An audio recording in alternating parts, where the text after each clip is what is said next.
Un taxi japonais roule depuis 1982 avec le même moteur d'origine. Kilométrage actuel. Plus de 4,5 millions de kilomètres, soit l'équivalent de 112 tours de la Terre, sans réparation majeure. Cet exemple extrême illustre parfaitement la philosophie d'ingénierie nippone. Les constructeurs japonais ont révolutionné notre conception de la durabilité automobile. Dans cette vidéo, nous décortiquons les 15 modèles les plus fiables et leurs caractéristiques techniques qui défient le temps. Une analyse complète des véhicules qui ont bâti la réputation d'excellence du Japon dans l'industrie automobile mondiale. La fiabilité légendaire des voitures japonaises repose sur un principe méconnu du grand public, le Kaizen. Cette méthode d'amélioration continue, développée initialement par Toyota après la Seconde Guerre mondiale, constitue la pierre angulaire de l'excellence mécanique nippone. Dans un Japon dévasté par le conflit mondial, les ressources manquaient cruellement. Les industriels devaient donc adopter une approche radicalement différente de celle des Américains, il fallait produire mieux avec moins. L'origine du Kaizen remonte précisément à 1950, lorsque l'ingénieur Taiichi Ohno, chez Toyota, a compris que la pénurie de matières premières imposait une nouvelle philosophie industrielle. Contrairement aux usines occidentales qui pouvaient se permettre le gaspillage et les défauts, les Japonais ont développé un système où chaque composant devait atteindre une qualité quasi parfaite. Cette contrainte initiale s'est transformée en avantage concurrentiel massif dans l'industrie automobile. Le premier pilier technique du Kaizen appliqué à l'automobile concerne la standardisation extrême des processus. Chez Toyota, Honda ou Mazda, chaque geste des ouvriers est codifié, chronométré et optimisé pour éliminer les variations de qualité. Le deuxième pilier repose sur la détection précoce des défauts, un principe radicalement opposé au contrôle qualité occidental qui intervient en fin de chaîne. Le troisième fondement, peut-être le plus crucial, s'articule autour de l'amélioration constante par itération minime mais continuelle. Cette approche diffère fondamentalement de la méthode européenne ou américaine. Quand Mercedes ou BMW introduisent régulièrement des technologies révolutionnaires mais non éprouvées, les constructeurs japonais préfèrent l'évolution progressive. Un ingénieur de Toyota résumait parfaitement cette philosophie. Nous préférons améliorer une technologie existante de 1 pour 100 000 fois plutôt que de créer une innovation radicale mais risquée. Le développement du moteur série D de Toyota illustre parfaitement cette méthode. Entre 1988 et 2004, les ingénieurs ont apporté plus de 2300 modifications microscopiques au bloc d'origine. Un travail d'orfèvre invisible pour le consommateur, mais qui a abouti à un moteur diesel capable de dépasser régulièrement les 700 000 km sans intervention majeure.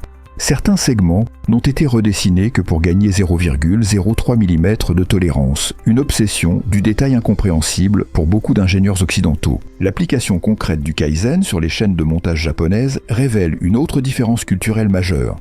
Chaque ouvrier possède le pouvoir d'arrêter complètement la production s'il détecte un défaut potentiel. Ce système, nommé Andon, représente une véritable révolution managériale où la qualité prime absolument sur la quantité. En 2021, une chaîne de montage Toyota a été arrêtée 37 fois en une seule journée pour résoudre des problèmes mineurs avant qu'ils ne deviennent critiques. Les statistiques confirment l'efficacité de cette méthode.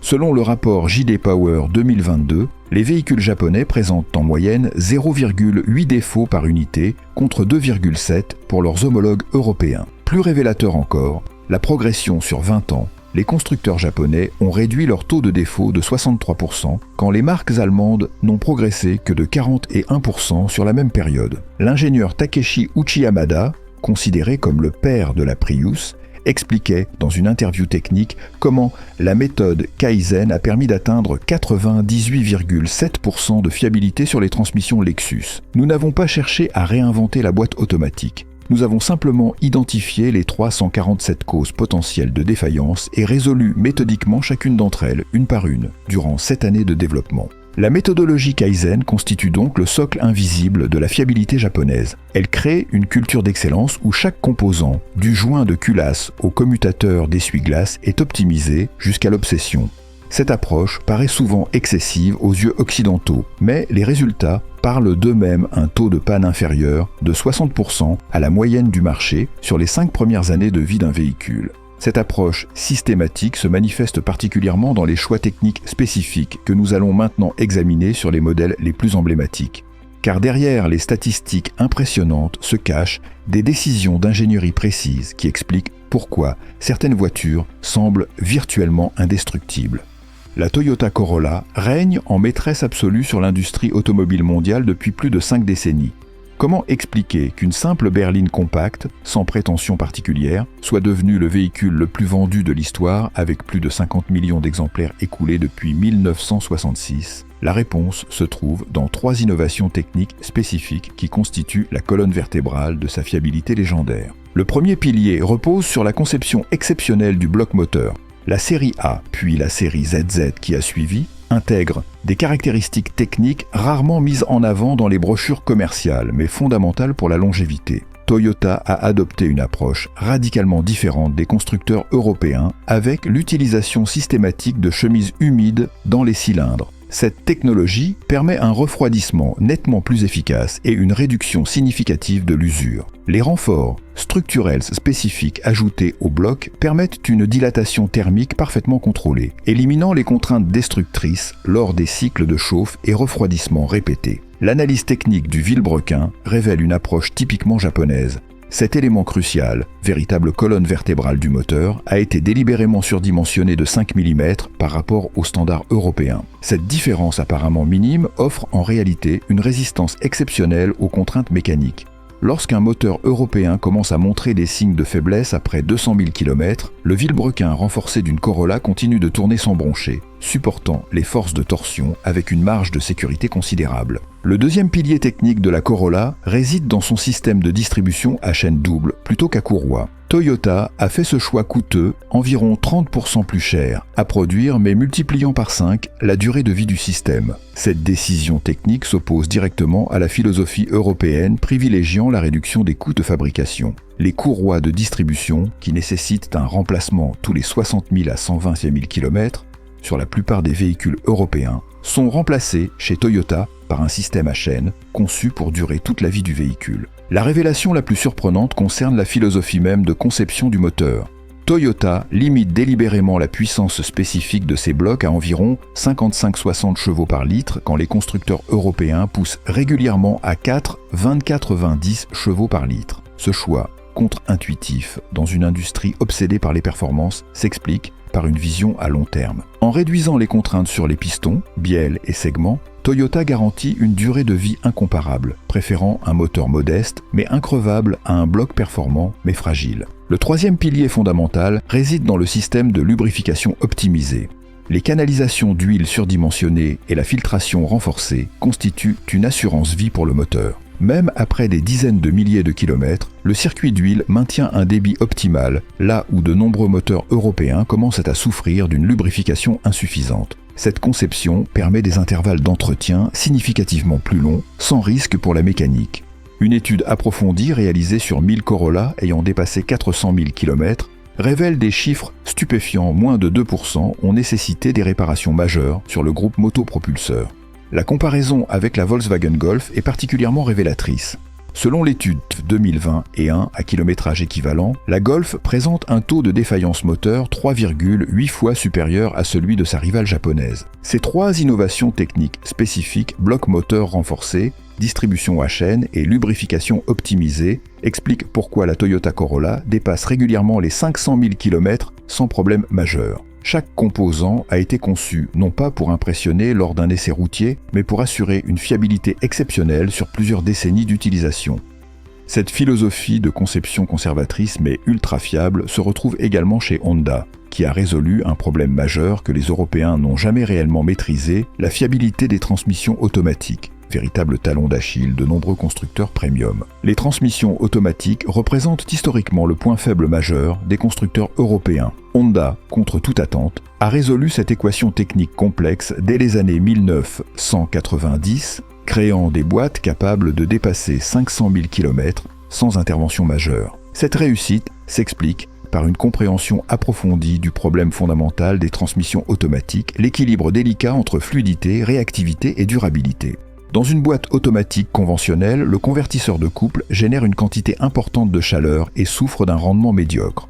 Honda a révolutionné cette technologie en développant un convertisseur à verrouillage progressif. Cette innovation décisive permet de réduire l'usure de 40% par rapport au système classique. Le verrouillage progressif établit une liaison mécanique directe entre le moteur et la transmission à vitesse stabilisée, éliminant le glissement du convertisseur qui constitue la principale cause d'usure et de perte d'efficacité. L'analyse technique du système de refroidissement spécifique des transmissions Honda révèle une approche radicalement différente des constructeurs européens. La mise en place d'un double circuit hydraulique et d'un radiateur dédié constitue une avancée majeure contre la surchauffe, première cause de défaillance des boîtes automatiques. Le circuit primaire maintient une température optimale pour les embrayages, tandis que le secondaire refroidit spécifiquement le convertisseur. Cette redondance technique, jugée coûteuse par les ingénieurs européens, permet d'éviter les pics thermiques destructeurs, même dans les conditions d'utilisation les plus sévères. La conception révolutionnaire des disques d'embrayage en matériaux composites carbone-céramique représente une autre innovation majeure de Honda. Ces disques offrent une résistance 3 fois supérieure aux disques métalliques traditionnels utilisés par la concurrence. Capables de supporter des températures extrêmes sans déformation, ils garantissent des passages de rapport précis durant toute la vie du véhicule. Cette technologie, développée initialement pour les motos de compétition Honda, a été adaptée aux transmissions automobiles avec un succès remarquable. Le contrôle électronique adaptatif constitue le 4e pilier de cette réussite technique. Les boîtes Honda intègrent un système d'apprentissage du style de conduite qui ajuste en permanence les paramètres pour minimiser l'usure mécanique. Contrairement au système européen qui privilégie souvent la sportivité au détriment de la durabilité, l'électronique Honda optimise constamment le compromis entre performance et longévité. Ainsi, la transmission anticipe les changements de rapport en fonction des habitudes du conducteur, réduisant les contraintes sur les composants mécaniques. L'efficacité de ces innovations se vérifie dans les études comparatives. Les données révèlent que 17% des transmissions automatiques Honda dépassent 300 000 km sans réparation, contre seulement 62% pour Mercedes et 54% pour BMW. Cet écart spectaculaire démontre la supériorité de l'approche japonaise, privilégiant la fiabilité intrinsèque plutôt que la sophistication excessive. Honda a donc résolu le problème des transmissions automatiques grâce à 3 innovations majeures: convertisseur à verrouillage progressif, refroidissement optimisé et disque d'embrayage composite. Cette approche holistique, combinant matériaux avancés et conceptions fondamentalement différentes, a créé une transmission pratiquement indestructible qui continue d'influencer l'industrie 3 décennies plus tard. Cette excellence technique se retrouve également chez Mazda, qui a appliqué une philosophie similaire à ses roadsters. Le constructeur d'Hiroshima a créé une alternative fiable aux modèles allemands en privilégiant la simplicité mécanique et la qualité d'exécution plutôt que la course aux technologies complexes. Le succès du MX-5, devenu le roadster le plus vendu de l'histoire, illustre parfaitement cette approche typiquement japonaise. Le phénomène Mazda MX-5 défie toutes les statistiques du segment des roadsters. Comment un petit cabriolet japonais a-t-il réussi l'exploit de combiner sensation de conduite authentique et fiabilité exceptionnelle précisément là où les cabriolets allemands échouent depuis des décennies? La réponse se trouve dans une philosophie de conception radicalement différente, privilégiant la simplicité mécanique plutôt que la complexité technologique. La conception du châssis constitue le premier élément distinctif du MX-5. Contrairement aux structures de conventionnelles, Mazda a développé une architecture en X avec renfort stratégique contre la torsion. Cette configuration spécifique élimine les vibrations destructrices à long terme qui finissent par déformer les châssis de la plupart des cabriolets. Les ingénieurs allemands ont systématiquement privilégié la rigidité immédiate au détriment de la résistance dans le temps, créant des structures qui perdent progressivement leurs qualités initiales. L'approche du groupe motopropulseur illustre parfaitement cette divergence philosophique. Mazda a délibérément choisi un moteur atmosphérique à haut régime plutôt qu'un bloc turbo-compressé. Ce choix technique audacieux privilégie la simplicité mécanique et la durabilité. Les 4 cylindres atmosphériques successifs qui ont équipé le MX-5 présentent tous une caractéristique commune, une marge de sécurité considérable dans leur conception. Quand BMW et Mercedes poussent leurs moteurs aux limites pour extraire le maximum de puissance, Mazda conserve une approche conservatrice garantissant une longévité exceptionnelle. L'analyse métallurgique des composants critiques révèle une attention particulière aux matériaux. Les pistons utilisent des alliages d'aluminium à haute teneur en silicium, réduisant l'usure de 35% par rapport aux alliages conventionnels. Cette métallurgie spécifique, plus coûteuse à produire, garantit une durabilité exceptionnelle même dans les conditions d'utilisation les plus exigeantes. La qualité intrinsèque des matériaux compense largement l'absence de technologies complexes. La capote représente traditionnellement le talon d'Achille des cabriolets. Mazda a résolu ce problème avec une solution d'une simplicité géniale, un système manuel ultra simplifié comptant 30% moins de pièces mobiles que ses concurrents allemands. Cette approche minimaliste élimine les pompes hydrauliques, moteurs électriques et capteurs complexes qui finissent invariablement par défaillir sur les modèles européens. La capote d'une MX5 de première génération fonctionne souvent parfaitement après 3 décennies, quand celle d'un SLK nécessite généralement une intervention coûteuse après 8 à 10 ans. Les suspensions illustrent également cette philosophie distinctive. Mazda a opté pour un système à double triangulation optimisé pour la légèreté et la durabilité plutôt que pour le confort absolu. Ce compromis technique parfait garantit des sensations de conduite authentiques tout en minimisant l'usure des composants mécaniques. Les triangles surdimensionnés et les rotules spécifiques supportent des contraintes bien supérieures à celles rencontrées en utilisation normale, créant une marge de sécurité considérable. Une étude révélatrice menée sur 50 MX5 de première génération, toujours en circulation après 30 ans, démontre l'efficacité de cette approche. Plus de 90% des pièces d'origine équipent encore ces véhicules, y compris des composants habituellement considérés comme des consommables. Cette longévité exceptionnelle contraste fortement avec les roadsters allemands contemporains, généralement en fin de vie après 15 à 20 ans d'utilisation normale. La comparaison économique s'avère particulièrement édifiante. Selon les données des assureurs spécialisés, les coûts d'entretien sur 200 000 km s'établissent à 3,7 fois supérieurs pour une Mercedes SLK ou une BMW Z3-Z4 par rapport à une MX5 équivalente. Cette différence massive s'explique non seulement par le prix des pièces, mais surtout par la fréquence des interventions nécessaires. La différence fondamentale entre une Mazda MX5 et un roadster allemand réside donc dans sa conception privilégiant la simplicité mécanique et la qualité des matériaux plutôt que la sophistication technologique. Cette approche, typiquement japonaise, produit un véhicule moins impressionnant sur le papier, mais infiniment plus durable dans la réalité quotidienne. Cette ingénierie basée sur la robustesse intrinsèque se retrouve également chez Subaru, mais avec une solution technique radicalement différente. Le constructeur Dota a développé une architecture moteur atypique, le Boxer, qui possède des caractéristiques mécaniques uniques, la rendant virtuellement indestructible. L'architecture moteur Boxer représente une anomalie fascinante dans l'industrie automobile contemporaine. Utilisée par seulement 2 constructeurs majeurs, Porsche et Subaru, cette configuration technique est considérée par de nombreux experts comme virtuellement indestructible. Pourquoi ce choix mécanique atypique génère-t-il des moteurs capables de dépasser régulièrement les 500 000 km sans intervention majeure? L'avantage mécanique fondamental du Boxer réside dans sa géométrie particulière. Les cylindres, disposés horizontalement et en opposition, génèrent des forces qui s'annulent mutuellement. Cette configuration réduit les vibrations destructrices de 80% par rapport aux moteurs en ligne ou en V. Cette diminution drastique des oscillations mécaniques préserve l'intégrité structurelle du bloc et de ses composants périphériques année après année. L'équilibrage parfait constitue une autre caractéristique déterminante. L'absence presque totale de contraintes latérales sur les paliers de vilebrequin élimine la principale cause d'usure des moteurs conventionnels. Dans un moteur traditionnel, ces forces latérales provoquent une usure ovalisée des coussinets de bielle et de paliers. Le Boxer Subaru échappe à cette fatalité mécanique grâce à sa conception intrinsèquement équilibrée. La conception du système de refroidissement révèle une approche révolutionnaire. La disposition horizontale des cylindres permet une circulation uniforme du liquide de refroidissement, garantissant une dilatation thermique homogène et éliminant les points chauds. Cette uniformité thermique prévient les déformations microscopiques qui affectent progressivement les moteurs traditionnels. Même après des centaines de milliers de kilomètres, le parallélisme des surfaces critiques reste proche des spécifications d'origine. Le paradoxe technique des joints de culasse mérite une attention particulière. Théoriquement, la configuration Boxer devrait présenter une vulnérabilité à ce niveau. Pourtant, la conception spécifique Subaru avec joints multicouches renforcés assure une durabilité exceptionnelle. L'utilisation de matériaux composites de haute qualité et une pression de serrage optimisée garantissent l'intégrité de cette zone critique pendant toute la vie du moteur. L'avantage méconnu de la lubrification par gravité constitue un atout majeur.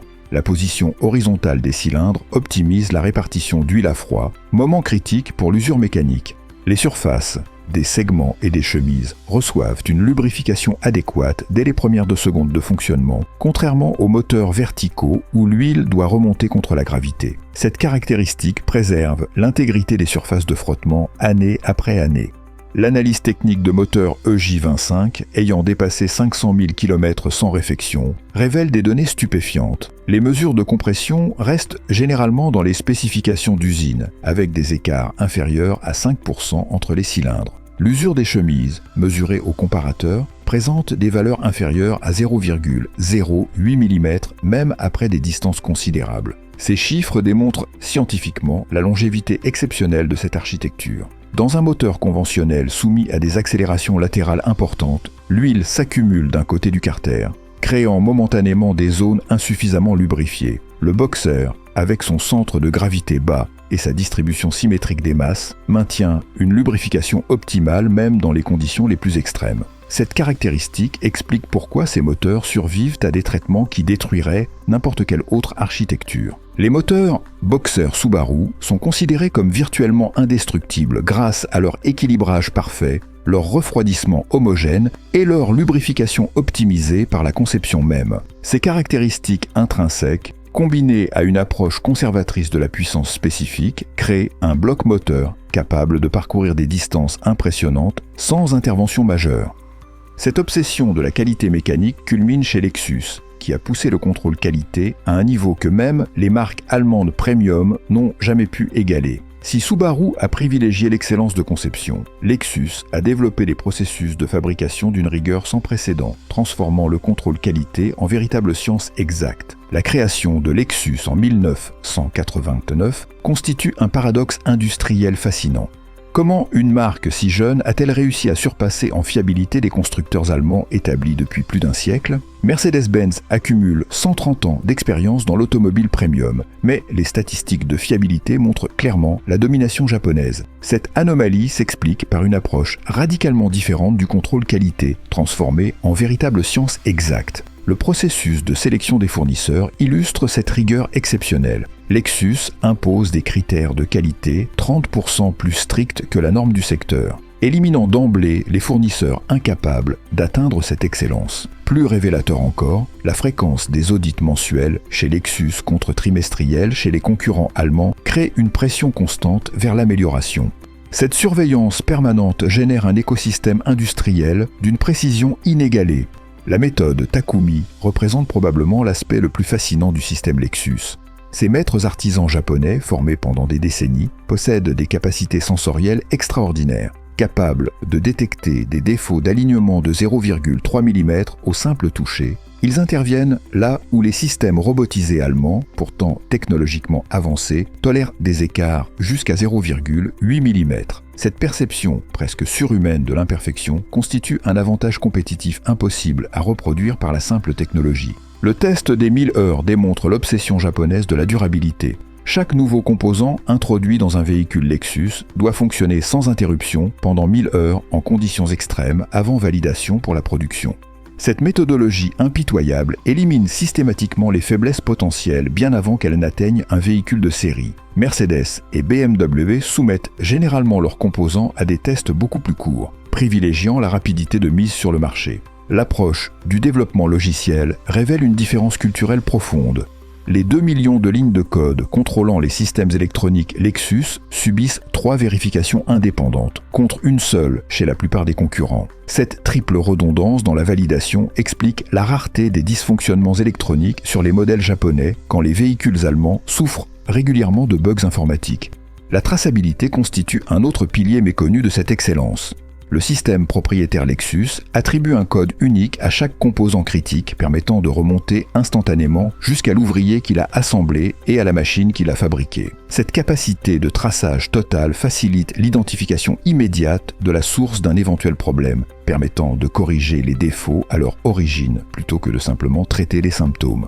L'environnement de production Lexus évoque davantage une salle blanche d'industrie électronique qu'une usine automobile traditionnelle. Les salles d'assemblage maintenues en surpression filtrent les particules jusqu'à 0,3 microns, un standard habituellement réservé à la fabrication de semi-conducteurs. Cette propreté quasi chirurgicale élimine les contaminants microscopiques qui peuvent compromettre, des années plus tard, la fiabilité des composants électroniques et mécaniques.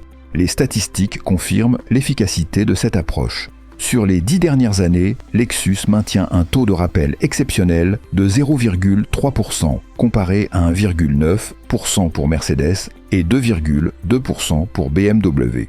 Cette différence significative représente des centaines de milliers de clients épargnés par l'expérience désagréable d'un rappel en atelier. Les techniques de contrôle qualité unique que Lexus utilise notamment, les mètres Takumi, les tests de Miller et la traçabilité totale ont été copiés sans succès par Mercedes et BMW. Cette impossibilité de reproduire le système japonais s'explique par un facteur fondamental, ces méthodes reposent sur une culture d'excellence impossible à importer.